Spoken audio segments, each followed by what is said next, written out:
di Soligo, dove le elementari sono chiuse per Covid, tamponi anche nelle altre scuole, didattica a distanza alle superiori. Il sindaco di Treviso Conte apre alla proposta del direttore dell'ULSS Benazzi. Individuati 1241 casi di contagio da gennaio a oggi nelle scuole del Veneto, annunciato un doppio progetto di monitoraggio che coinvolgerà 22 istituti, 3 nella Marca. Le prossime ore saranno cruciali per definire le regole del nuovo DPCM preannunciato dal ministro Speranza. Il Senato per Zaia l'ultima parola spetta alla scienza, ma dice va spiegata e argomentata. Al via nel pomeriggio il programma vaccinale per le forze dell'ordine, 250 tra poliziotti e finanzieri convocati a Villorba, dove si è sperimentato un nuovo sistema di gestione. A una svolta la lotta interna al consorzio del Prosecco di Conegliano e Valdobbiadene, fissata per il 15 marzo a Pieve di Soligo l'elezione del nuovo CDA. Mattoni spariti e mura deturpate, l'allarme è stato raccolto dalla polizia locale che ha intensificato i controlli e sta analizzando i filmati di videosorveglianza. Sorpresa nell'ultima settimana di febbraio, termometro fino a 25 gradi prima del ritorno dell'inverno. Molti in passeggiata per approfittare del tepore che dicono risolleva anche gli animi.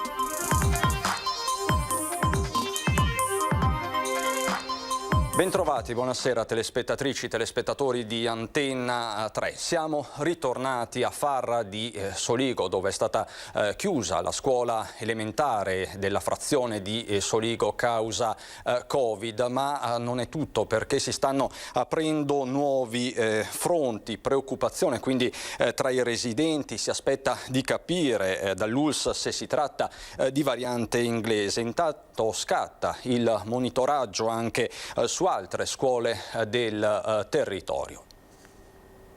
Dobbiamo essere molto prudenti, pregare anche e che speriamo che la Madonna anti-Covid che abbiamo messo qui davanti al centro parrocchiale ci aiuti a superare questo momento difficile, perché i ragazzi hanno bisogno non solo di scuola ma anche di catechismo, che appunto bisogna sospendere un po' tutte le attività, quindi questo ci dispiace. Rimanda alle grazie della Madonna anti-Covid Don Brunone. Qui a Soligo sono in tanti a guardarla e pure a pregarla con una certa apprensione in questi giorni.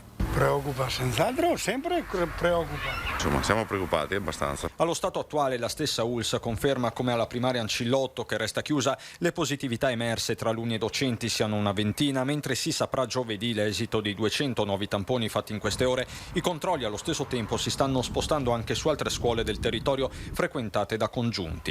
2 le classi di scuola media a Farra e una delle superiori a Pieve, dove è già stato disposto il monitoraggio. Gli effetti sulle famiglie si vedono anche alle materne, dove prevale un generale principio di precauzione. Attualmente i bambini dell'asilo nostro parrocchiale, scuola d'infanzia qui Carlo Brandolini, che hanno dei fratelli a scuola, sono a casa, quindi abbiamo una riduzione dei bambini, quindi da 96 che sono di solito adesso sono una sessantina. In contatto con l'ULSS 2 il sindaco Perencin, è chiaro che il sospetto principale riguardi la variante inglese. Ne ho parlato con il direttore generale Benazzi, si parla molto di varianti. Loro ovviamente stanno verificando anche se questa possa essere una variante. In attesa di capire quello che è molto di più di un dettaglio, restano i consigli e le speranze di sempre. Cerchiamo veramente di andare a rispettare le regole, perché se riusciamo a arginare questa cosa ne veniamo fuori nel più breve tempo possibile, e speriamo nell'arrivo dei vaccini. Io lo dico,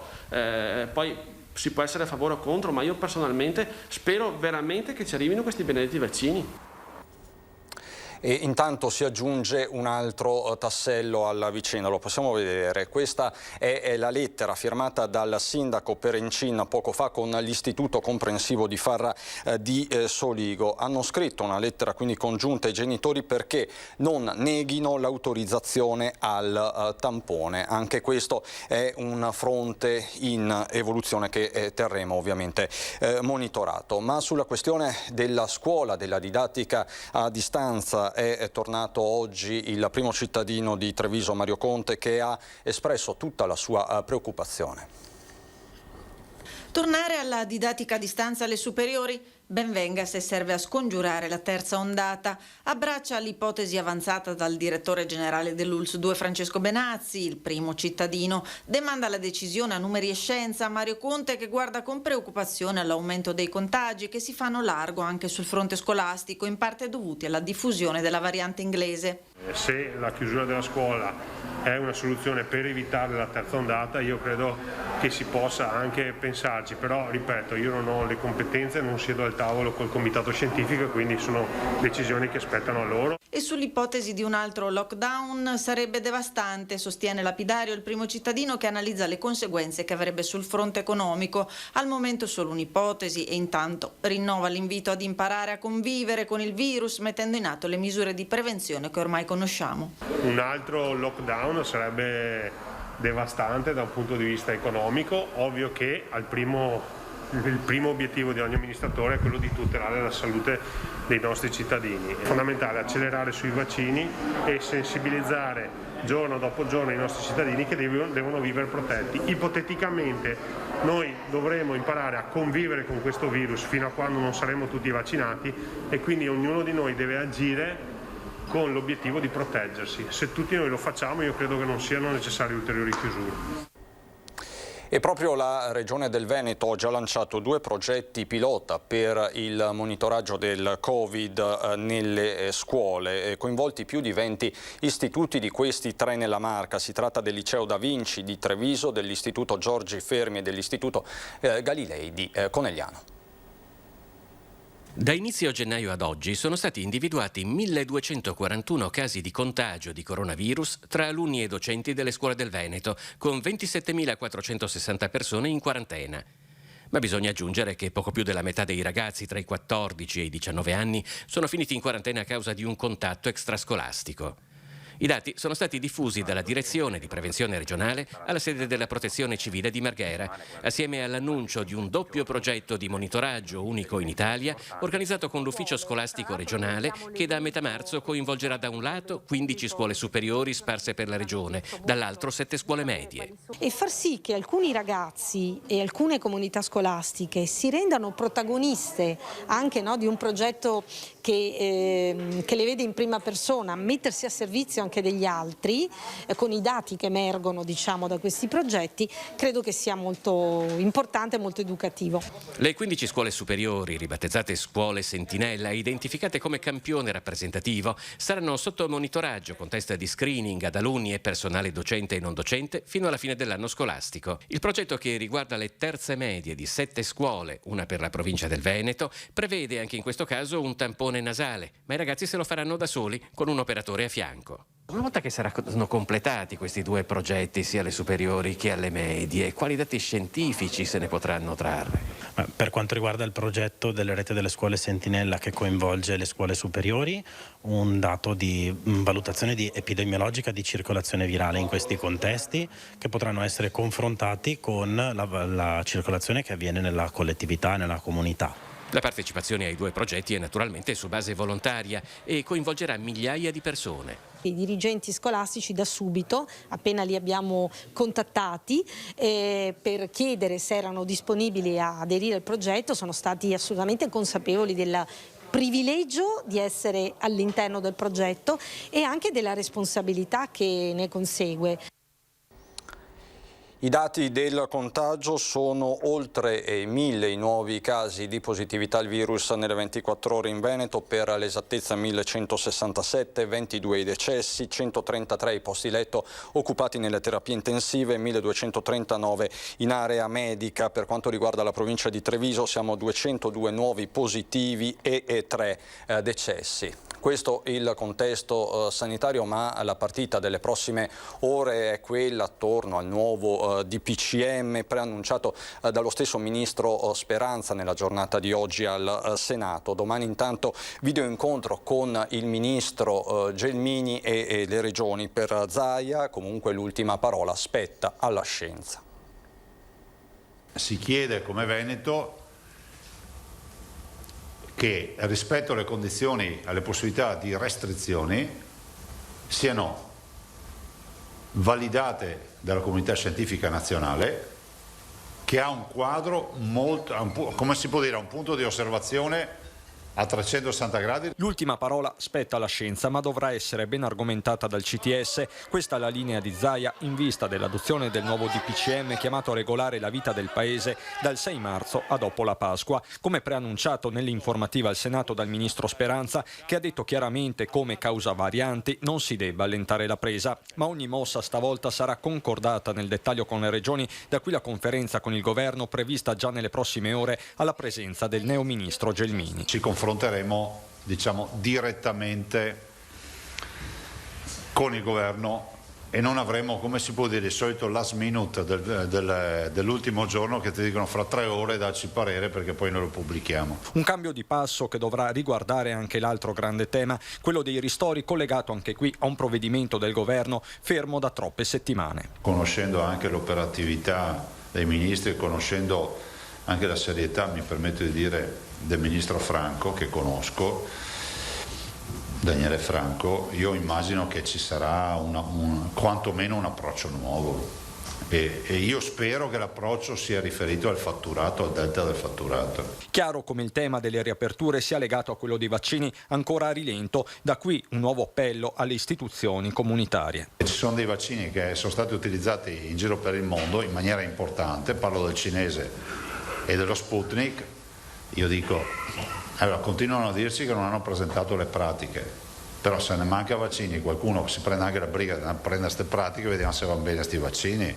Cioè non vorrei che fosse una questione ideologica questa. E sempre sui vaccini il governatore pone un'altra questione relativa alla somministrazione della seconda dose ai soggetti in particolare che già sono stati colpiti dal Covid. Davanti a così pochi vaccini, la comunità scientifica ci può dare una risposta rispetto al fatto se sia più opportuno fare 2 iniezioni a un cittadino o farne una a testa a 2 cittadini in attesa di?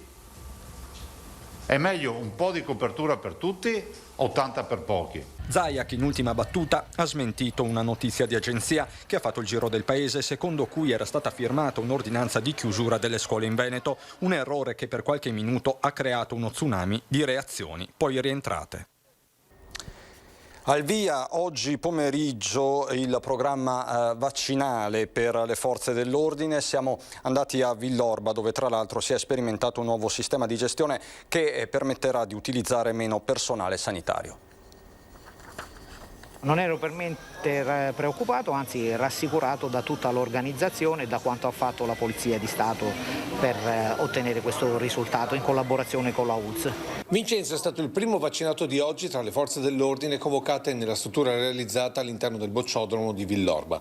Primo tra il personale della Polizia di Stato, ma anche primo di un nuovo sistema gestionale sperimentato qui dall'ULSS 2. Abbiamo separato chi fa l'anamnesi da chi invece somministra il vaccino, in maniera tale che risparmiamo in questo modo, vengono impiegati un po' meno infermieri che possono essere quindi poi dedicati ad altre sedute in altre sedi. Questo permetterà di organizzare altri centri vaccinali oppure di dare un po' di respiro al personale sanitario costantemente sotto pressione. Oltre 200 i convocati che qui hanno risposto alle domande dei medici inviati direttamente dalla struttura del commissario Arcuri per poi sottoporsi all'iniezione del vaccino AstraZeneca. Volti rilassati ma soprattutto convinti della scelta. È molto importante, oltre che noi stessi, soprattutto per tutelare le fasce più deboli, i nostri genitori e coloro che non possono farsi il vaccino, in modo da avere il prima possibile l'immunità di gregge. Polizia stradale, come si sente intanto? Benissimo. Senta, un dovere oltre che un bisogno. Una grande opportunità e l'ho fatto con entusiasmo proprio. Era più preoccupata oggi o quando deve intervenire magari per un incidente? Sono più preoccupata quando devo affrontare certe situazioni al lavoro, sicuramente. Le tragedie che hanno colpito la Marca sabato scorso, ma anche altri drammi che si sono consumati in Veneto nell'ultimo periodo, hanno spinto la deputata trevigiana Angela Colmellere a richiamare l'attenzione della Camera sull'emergenza sociale che sta seguendo a quella pandemica. In questi giorni il mio Veneto è stato scosso da tragedie che hanno profondamente colpito la nostra comunità. Il papà che ha ucciso il suo bimbo a Castello di Godego e poi si è tolto la vita, la mamma che si è gettata dal ponte di Vidor col figlioletto e ancora, andando oltre i confini della Marca, la tragedia della coppia di Rosalo, omicidio di Portoviro, l'imprenditore dello spettacolo che si è suicidato a Cinto Euganeo. La deputata della Lega, Angela Colmellere, ha richiamato l'attenzione della Camera sui gravissimi fatti di cronaca nera accaduti in Veneto nel giro di pochi giorni. Quest'anno di pandemia sta aprendo altre ferite, non meno emergenziali di quella sanitaria. Il disagio dei neogenitori senza un sostegno familiare o sociale a causa delle restrizioni.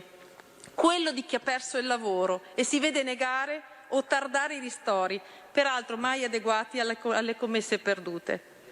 Quello di chi in difficoltà per molte ragioni si trova solo. Guardiamo perciò a questo aspetto della pandemia che rischia di lasciare strascichi pesantissimi nelle nostre comunità, ben oltre la fine dell'emergenza sanitaria. Il nuovo governo Draghi deve dimostrare maggiore concretezza e vicinanza alla popolazione in termini di ristori e ammortizzatori sociali, dice, ma non basta. Noi dobbiamo in questo momento pensare alle altre vittime del Covid, le vittime della depressione, di coloro appunto che sono lontani da scuola, di coloro che mancano di una socializzazione, di coloro che non hanno più un lavoro. Le tragedie che hanno toccato il Veneto impongono nuove politiche di sostegno psicologico al singolo cittadino, alle famiglie e alle comunità. Tutto questo non può più essere rimandato. Le mani della mafia, del business del green e della sanità, ennesimo appello, allarme della Guardia di Finanza. La pandemia di Covid-19 rappresenta una grande opportunità per le mafie e lo snellimento delle procedure di affidamento degli appalti e dei servizi pubblici comporterà seri rischi di infiltrazione mafiosa dell'economia legale, specie nel settore sanitario. A lanciare il messaggio d'allarme l'ultima relazione semestrale della Direzione Investigativa Antimafia, che evidenzia come, a fronte di un rallentamento del 10% del PIL nazionale, nei primi 6 mesi del 2020 le segnalazioni per operazioni sospette siano aumentate del 30%, un fenomeno che preoccupa e che è attualmente monitorato anche in Veneto. In effetti questo è un rischio concreto, ma d'altra parte va detto per onestà che è un rischio immanente, nel senso che la pandemia ha solamente acuito questo rischio, non è che lo abbia generato ex novo. L'attività che noi facciamo è proprio un'attività anche a tutela di queste infiltrazioni che vanno ad incidere sulla legalità dell'economia e in ultima analisi vanno ad incidere sul benessere collettivo. Il rischio concreto è che molte aziende finiscano in mano alle mafie senza distinzione di regione. Il settore più esposto è quello sanitario, l'organizzazione criminale su cui si concentra l'attenzione, l''ndrangheta, con capitali più cospicui. E poi c'è il tema dell'usura in forte aumento. Lo sforzo per contrastare questa china, sottolinea il generale Mainolfi, deve essere comune. All'inizio del periodo pandemico ci siamo confrontati con tutte le organizzazioni venete, con tutte le organizzazioni di categoria, da Confindustria a Confagricoltura, a Confartigianato e così via. Tutti sono stati nostri partner perché la lotta della legalità, la lotta per la tutela della legalità è una lotta che si vince tutti assieme o la perdiamo tutti assieme. Non si può pensare che sia solamente un problema di prevenzione di polizia, è un problema sociale che ha radici molto profonde e quindi solamente come sistema societario si può riuscire a contrastare questo fenomeno. La cronaca, 2 ragazzi di 17 anni nei guai per 2 distinti episodi. Un 17enne di origini marocchine, con alle spalle già dei precedenti, è il destinatario di un provvedimento di custodia cautelare in una comunità per minori eseguito in mattinata dai carabinieri ad Altivole. Il ragazzo è considerato il complice di un 24enne del posto, già arrestato a inizio gennaio con l'accusa di essere l'autore, in concorso col minorenne, di 3 rapine aggravate, consumate tra i mesi di gennaio e agosto 2020 ai danni di altrettanti ragazzi della zona. Picchiati, poi minacciati con un coltello, venivano costretti a consegnare il denaro che avevano con sé. Un altro 17enne, originario della provincia di Venezia, questa volta a Istrana, è stato denunciato a piede libero dai militari. La sera dello scorso 29 ottobre, con un calcio, aveva mandato in frantumi il vetro di un distributore automatico di bibite e snack all'esterno di un negozio di alimentari del centro. A incastrarlo i filmati delle telecamere di videosorveglianza del negozio. Sono in corso di ultimazione le analisi necessarie per la bonifica e messa in sicurezza della ex discarica di via Orsenigo nel quartiere di San Paolo. I lavori effettuati con Contarina SPA permetteranno di recuperare un'area verde di 10.000 metri quadrati che verrà così restituita alla collettività e fruibile da parte dei cittadini. Sarà il più grande intervento ambientale mai avvenuto all'interno della nostra città, dice in un post il sindaco Mario Conte. Ancora cronaca subito dopo la pubblicità.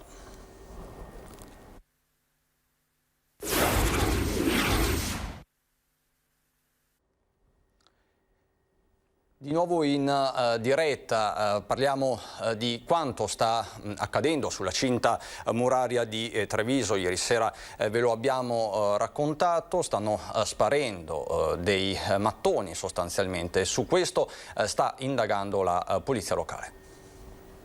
Si intensificano i controlli a caccia dei vandali che stanno depredando pezzo dopo pezzo parti del parapetto delle mura cinquecentesche in prossimità del varco Caccianiga.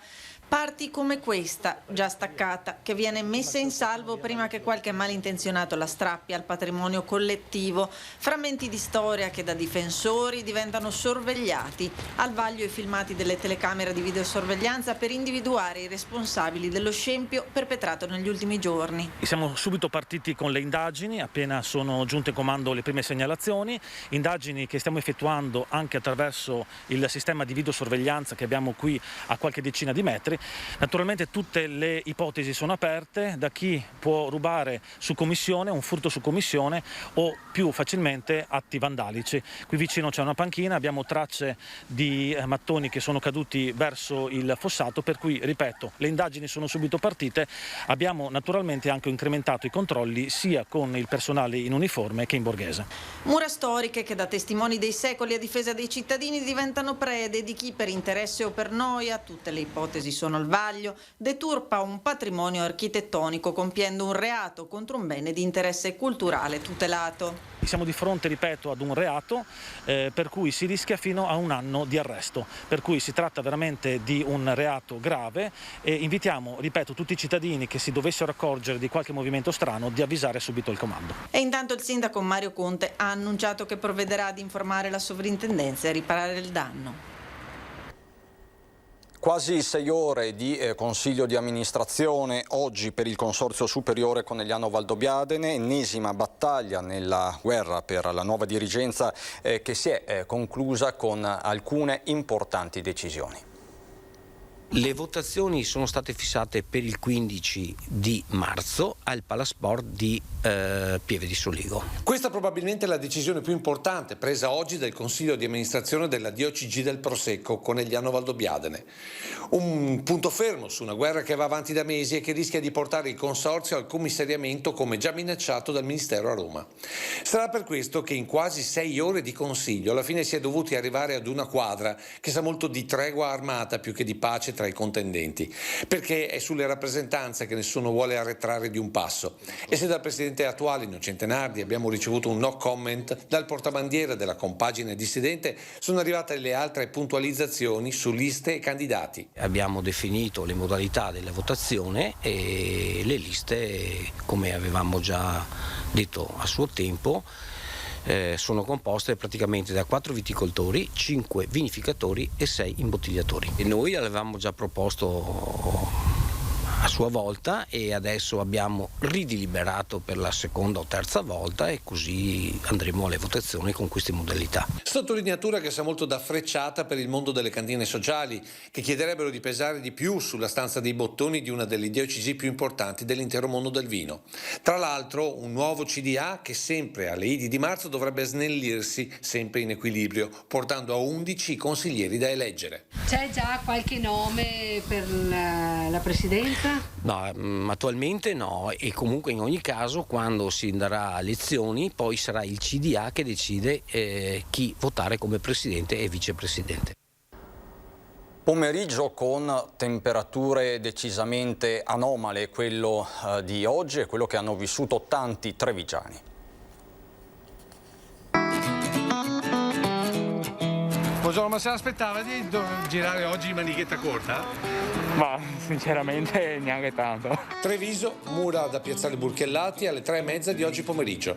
Quasi 25 gradi, assaggio estivo assolutamente fuori stagione. Ne sanno qualcosa i trevigiani letteralmente spiazzati da una sensazione strana per tutti. Stavo guardando che molta gente che è partita stamattina con dei piumini per andare a lavorare ce l'hanno tutti in braccio. Tra le altre cose la mascherina comincia a dare anche un po' di fastidio. Sì, ho pescato un paio di persone che con la voglia di libertà ce l'avevano in borsa e ho detto ma la mascherina, ah mamma mia, quindi c'è tanta voglia sicuramente di tornare a un po' di normalità e sono giornate che ti piacerebbe dire me ne vado in montagna o me ne vado anche a Venezia. Poi c'è chi a questi sbalzi è abituata. Ma in Germania ci sono questi sbalzi di temperatura?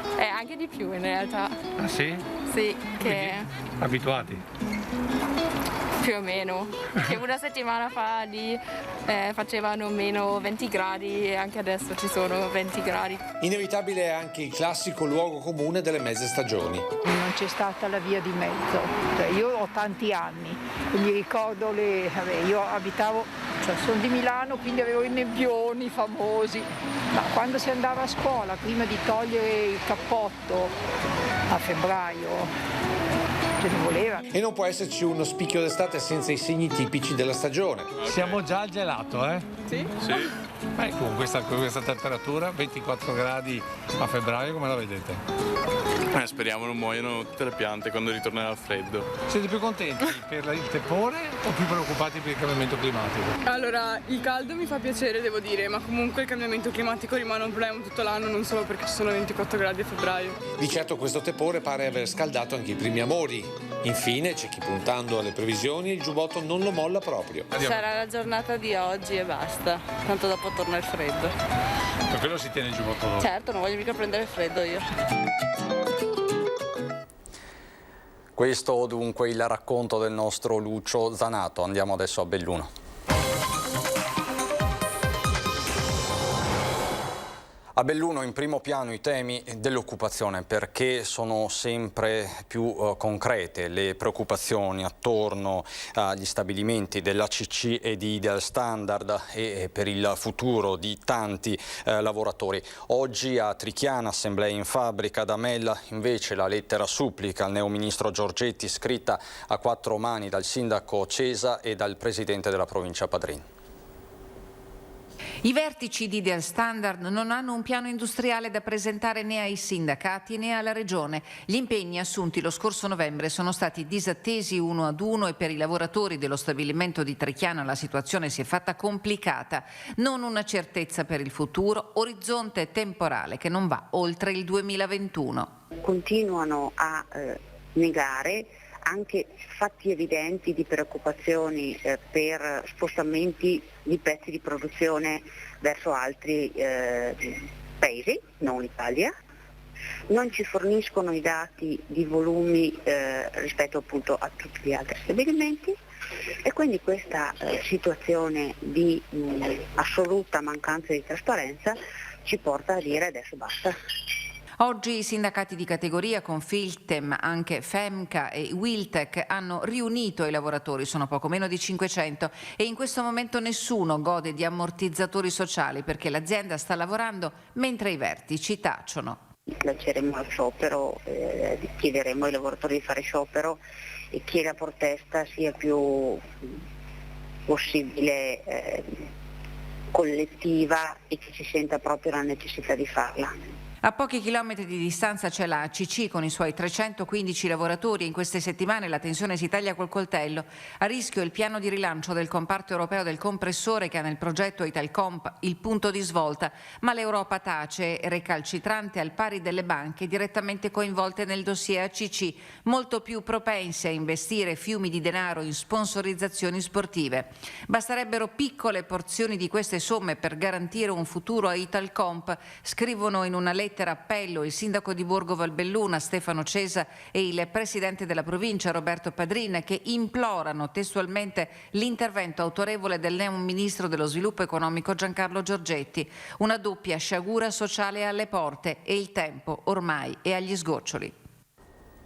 A Feltre la giunta Perenzin presenta il bilancio di previsione 2021, l'ultimo prima della tornata amministrativa che andrà a rinnovare sindaco e consiglio comunale. Come quello del 2020, anche l'attuale documento finanziario risente della pandemia, ma le prospettive restano comunque importanti. La Cassa ha mostrato qualche segno di sofferenza, ma sono migliorati i pagamenti e i tempi di questi scesi da 22 a 18 giorni. Le somme risparmiate con l'operazione della rinegoziazione, oltre 500.000 euro, sono state destinate a coprire le minori entrate o le maggiori uscite direttamente causate dall'epidemia da Covid-19, mentre rimangono oltre 565.000 euro per ulteriori misure a sostegno della situazione socio-economica. L'impiego di queste risorse sarà determinato dalla conferenza dei capigruppo e dal Consiglio Comunale, perché a Feltre, a fronte dell'emergenza, sono state messe da parte le casacche e si è lavorato per l'unità. È il primo cittadino, Paolo Perenzin, a illustrare il consuntivo 2020 e a presentare il previsionale 2021, l'ultimo del suo mandato che scadrà il prossimo anno. Lo fa assieme alla sua squadra di assessori collegati online. Del Bianco, Zatta, Visalli, Bonanni e Licastri annunciano il 2021 come l'anno della conclusione dei grandi progetti della città. Per la città, l'anno del cambiamento, pur se la pandemia continua a pesare come un macigno sulle scelte collettive. Siamo di supporto alle attività dell'ospedale, spiega Perenzin, che incalzato dice la sua sulla recente querela sollevata in provincia a proposito della presunta esclusione di Belluno dai fondi regionali per l'innovazione delle strutture sanitarie. Si tratta di una delibera di azienda zero che finanzia una serie di provvedimenti autorizzati dalla CRIT, quindi non è l'atto di programmazione annuale da parte della regione per cui nell'anno 2021 la sanità del Bellunese è stata esclusa. Perenzin non lo dice apertamente, ma è chiaro che la polemica montata in questi giorni non trovi alcun riscontro. Mi risulta, però su questo sarebbe più opportuno, credo, chiedere direttamente al commissario Rasi che una serie di investimenti importanti siano stati finanziati nella penultima tornata che riguardano la nostra sanità. Altri sono già all'esame della CRIT, credo, per diverse milioni di euro. Insomma, qualcuno potrebbe avere preso un granchio. Dopodiché sul provvedimento specifico credo che, da quello che ho capito io, insomma, che sia stato scambiato per un atto di programmazione generale quello che invece è un atto di routine e che non avviene una volta l'anno, insomma, questo è un buon tempo. In ultima battuta parliamo della nostra programmazione, perché a grande richiesta venerdì sera alle 21:15 su Antenna 3 verrà riproposto L'anno del virus, il documentario realizzato da Media Nord-Est a un anno dall'inizio della pandemia in Veneto, che ripercorre i 12 mesi che ci hanno cambiato per sempre. Il racconto, quindi le voci, i servizi, i momenti più importanti della lotta del Veneto contro il coronavirus. Appuntamento, ve lo ricordo, venerdì alle 21:15 su Antenna 3. È tutto anche per questa sera da Treviso e Belluno, non ci sono aggiornamenti particolari dell'ultima ora, non ci resta che guardare insieme le previsioni del tempo. Buon proseguimento di serata.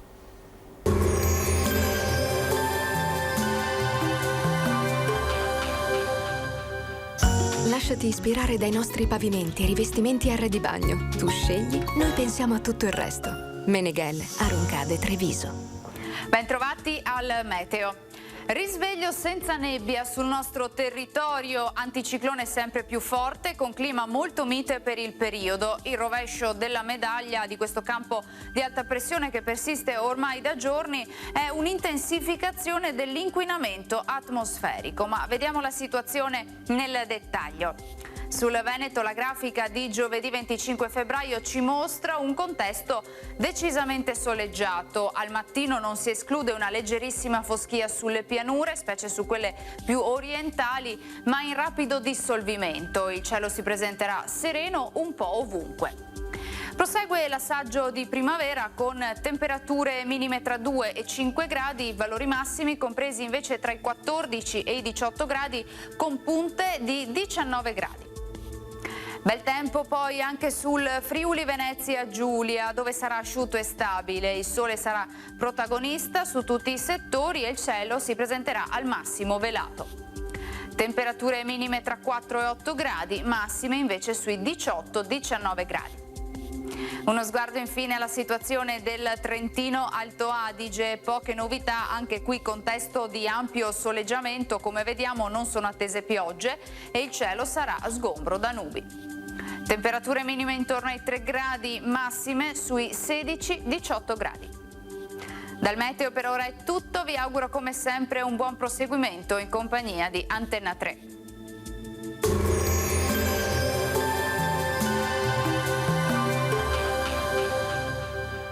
Lasciati ispirare dai nostri pavimenti e rivestimenti Arredibagno. Tu scegli, noi pensiamo a tutto il resto. Meneghel, Aroncade, Treviso.